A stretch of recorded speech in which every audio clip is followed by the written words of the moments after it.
Nous avons vu plus tôt que le SACR est un système piloté par débit. L'institution financière à qui des fonds sont dus effectue une entrée dans le système. Contrairement au SACR, le STPGV est un système piloté par crédit. L'institution financière qui désire lancer une opération effectue l'entrée dans le STPGV.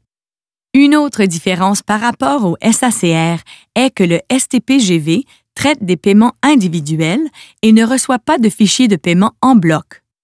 Parce qu'il a été conçu pour traiter des paiements irrévocables de grande valeur, le STPGV est un système assorti de garanties.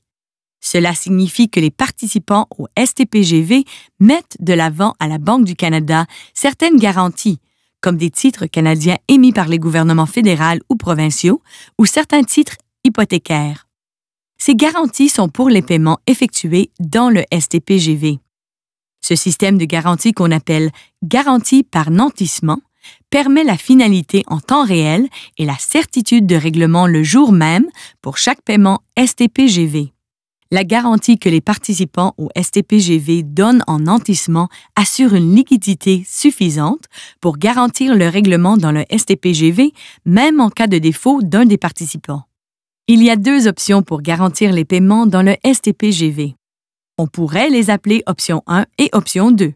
Mais non, parce que nous sommes des créatifs à l'ACP, nous avons décidé de les appeler tranche 1 et tranche 2. Chacune de ces options, tranche, est assortie de ses propres exigences de contrôle du risque.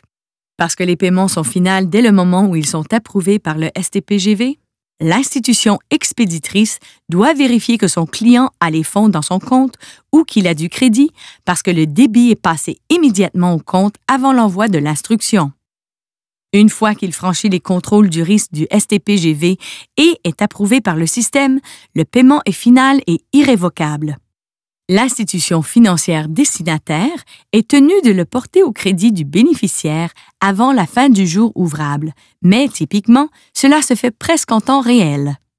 Si le paiement ne franchit pas avec succès les contrôles du risque, le système n'envoie pas le paiement à l'institution financière bénéficiaire et génère un avis de rejet pour informer l'institution financière expéditrice.